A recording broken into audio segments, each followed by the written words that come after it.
Hello all of you, welcome to my new channel.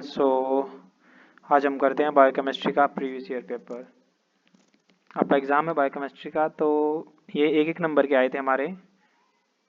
मैं scroll करता जाऊंगा, आप देख लीजिए एक बार। ग्लाइकोसिडिक बॉन्ड बिल्कुल इजी इजी थे, एक एक नंबर के, मतलब दो दो नंबर के आए थे। आप इनको आराम से कर सकते हो। आंसर भी इनके साथ में कि दो दो नंबर में हमें कितना लिखना होता है। एक तो डेफिनेशन तो होती है, साथ में आपको एग्जाम्पल जरूर लिखना होता है। एक नंबर डेफिनेशन का, एक नंबर एग्जाम्पल का। ग्लाइकोसिडिक बॉन्ड की डेफिनेशन, एग्जाम्पल, एचएमबी पाथवे, इसके सिग्निफिकेंस बतानी थी दो नंबर में, तो तीन चार पॉइंट एनफ हैं दो नंबर में के अंदर। तो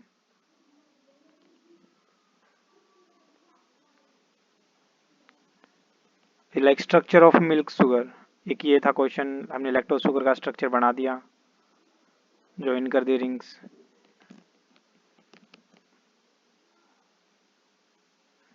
लाइक ये क्वेश्चन था कि सबसे ज़्यादा एनर्जी किसके अंदर होती है, कि fats have more energy because of oxidation rate of the reaction to convert fat to carbon dioxide and water and they contain much carbons in each one. So एक क्वेश्चन था कि coenzyme A in catalysis, role of coenzyme में। So उसका ये answer था। बिल्कुल easy easy language में लिख रखे हैं ये सारे, आप आराम से पढ़ भी सकते हो इनको पॉज करके वीडियो, या स्क्रीनशॉट लेना हो तो स्क्रीनशॉट ले सकते हो। ये क्वेश्चन भी बड़ा इंपॉर्टेंट होता है, काफ़ी बार आता है रिवर्स टर्न। बहुत बार देखा है एग्जाम्स में कि बहुत बार मिलता है रिवर्स टर्न। ये साइकिल बनानी आई थी हमारी। एक ये क्वेश्चन था मेन कि ये 14 नंबर के क्वेश्चन आ गए थे अब हमारे, कि 14 नंबर में पहला क्वेश्चन जो है वो दो दो नंबर के अप्रोक्स से 7-8 क्वेश्चन आ जाते हैं, अगले में फिर 14 नंबर के क्वेश्चन आ जाते हैं कि explain how glucose is formed and non carbohydrated sources also discuss it's regulation. तो अब ये 3 पॉइंट में बट गया ये क्वेश्चन अपने आप में, कि ये कैसे, तो ये हमारा ग्लूकोज बनता है नॉन कार्बोहाइड्रेटेड सोर्सेज से, और साथ में इसकी रेगुलेशन। तो बेसिकली हमें ये बताना था, इसका इसका आंसर भी लिख रखा हमने। इसकी साइट ऑफ ओकरेंस भी लिखनी है शुरू में, फिर इसका रिएक्शन लिखो कंप्लीट।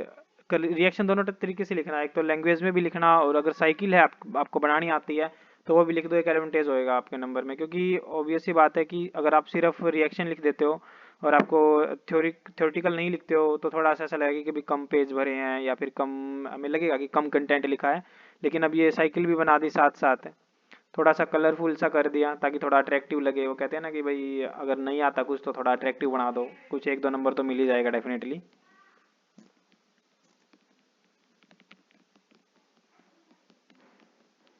ये कंप्लीट साइकिल ऐसे बना दी थी।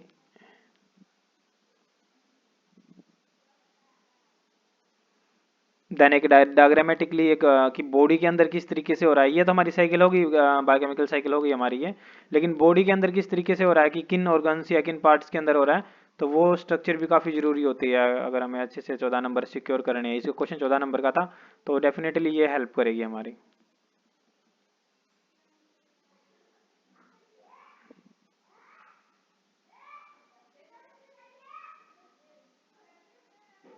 लाइक हम ये बना सकते हैं, काफ़ी इजी रहता है ये।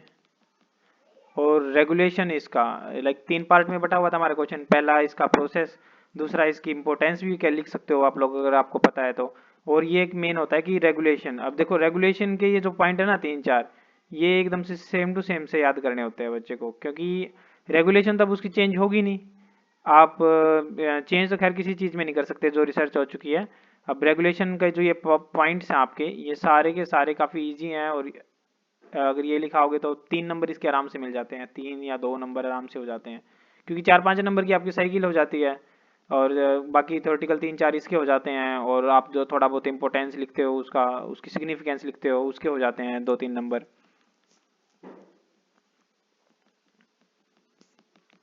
उसके बाद रेगुलेटरी इंजाइम्स की, इसमें रेगुलेटरी इंजाइम्स कौन से यूज़ हो रहे हैं।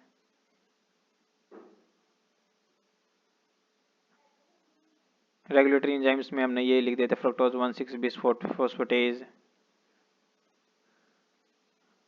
उसके बाद हमारा ये सेकंड क्वेश्चन भी खत्म हो जाता है, और उसके बाद नेक्स्ट क्वेश्चन पे आते हैं हम। नेक्स्ट क्वेश्चन हमारा यूनिट 1 का क्वेश्चन खत्म, अब यूनिट 2 का क्वेश्चन आ गया हमारा। ये काफी एक प्रकार से हमारे लिए भी सरप्राइज था ये वाला क्वेश्चन, लेकिन ये थोड़ा बहुत इसके बारे में पढ़ा था तो हमने लिख दिया। ये पैराडॉक्स काफी इंपॉर्टेंट है और हो सकता है कि इस बारी भी देखने को मिल जाए, क्योंकि हमारे टाइम पे आई थी तो माइट भी तुम्हारे टाइम पे भी आ जाए।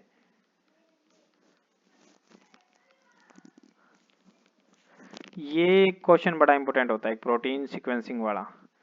इस पे शॉर्ट नोट भी आ जाता है, लॉन्ग क्वेश्चन भी आ जाता है, 7 नंबर तक का क्वेश्चन इस पे आराम से आ जाता है, प्रोटीन सीक्वेंसिंग वाला क्वेश्चन। और कई बार हमें देखने को भी मिलता है कि हाँ भाई अब प्रोटीन सीक्वेंसिंग उन्होंने डाल दिया है, क्योंकि एक प्रकार से इसमें कई सारे टॉपिक्स कवर हो जाते हैं उनके, और पूरी यूनिट ही कवर हो जाती है एक प्रकार से। इसके स्टेप्स मैंने लिख रखे हैं, ये स्टेप्स देख लो आप।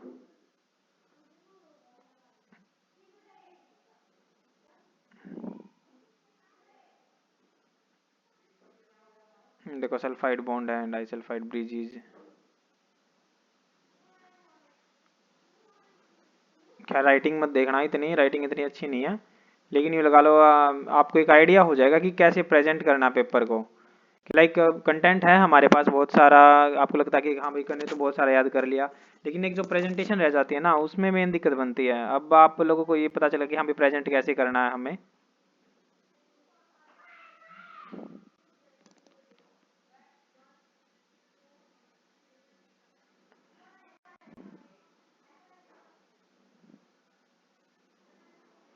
उसके बाद एक क्वेश्चन और है, what is ketogenesis, write down the name of the ketone bodies, how these ketone bodies are formed in body. Like 2 marks का तो आ गया ये एक, कि व्हाट इज कीटोजेनेसिस, 2 मार्क्स का आ गया। Write down the name of the ketone bodies, अब 4 नंबर में लिखना है how these ketone bodies are formed. अब देखो ये पार्टीशन हो गया हमें। अब कोई बच्चा सोच ले कि मैं तो भाई व्हाट इज कीटोजेनेसिस कोई 5 नंबर के हिसाब से लिख दूंगा, अब उसके मार्क्स तो 2 ही मिलने हैं।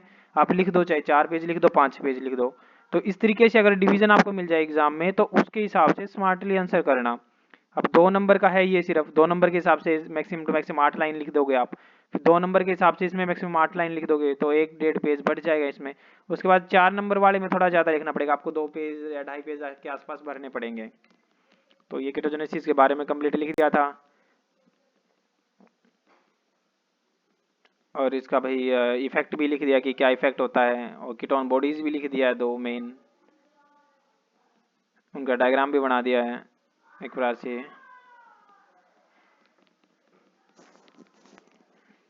और ये स्टेप्स भी लिख दिए हैं उसके। मैं धीरे धीरे स्क्रॉल कर रहा हूँ ताकि आप लोग भी स्टॉप करके इसको पढ़ लो या देख लो। उसके बाद कीटोन बॉडी फॉर्मेशन, ये जो हमारा 4 नंबर में क्वेश्चन था, ये सारा का सारा एक प्रकार से प्रैक्टिकली या फिर डायग्रामेटिकली आपको ड्रॉ करना है एक प्रकार से। देखो आप लोगों ने अच्छे से पढ़ रखे हैं तो आपको देखते ही ये डायग्राम समझ आ जाएगा कि किस तरीके से आपका ये प्रोसेस चल रहा है, एकदम से क्लियर हो जाएगा आपको। और ये भी होता है कि भाई ये ऊपर वाला जो है ना, मान लो किसी बच्चे को ये वाली चीज़ याद नहीं रहती है, तो ठीक है भाई आप ये वाला डायग्राम याद कर लो। इससे ये है कि आपका थोड़ा बहुत number 1 2 number 3 number 4 number 3 number के आसपास या 2 नंबर के आसपास दे ही देगा एग्जामिनर।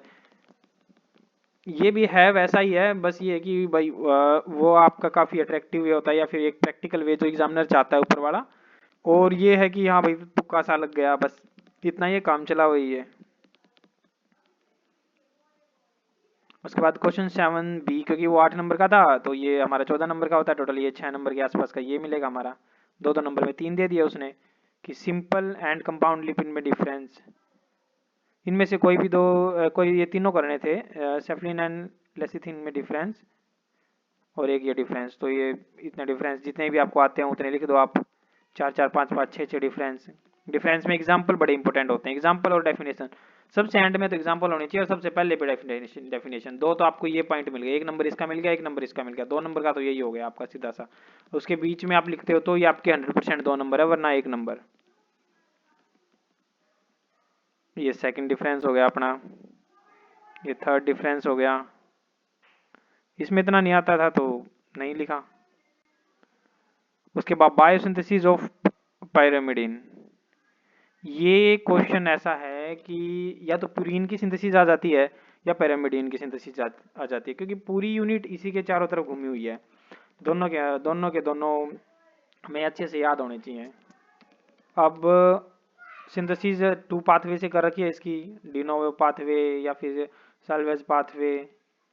उसके बाद ये दोनों पाथवे का मैंने कंप्लीट अच्छे से लिख रखा है इसमें, देखो एक बार। स्टेप्स ऑफ पैरामिडियन बायोसिंथेसिस,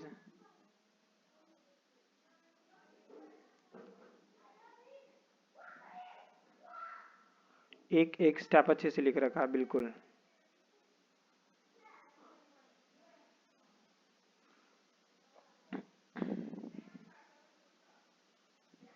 रेगुलेशन भी लिख रखा है कंप्लीट अच्छे से।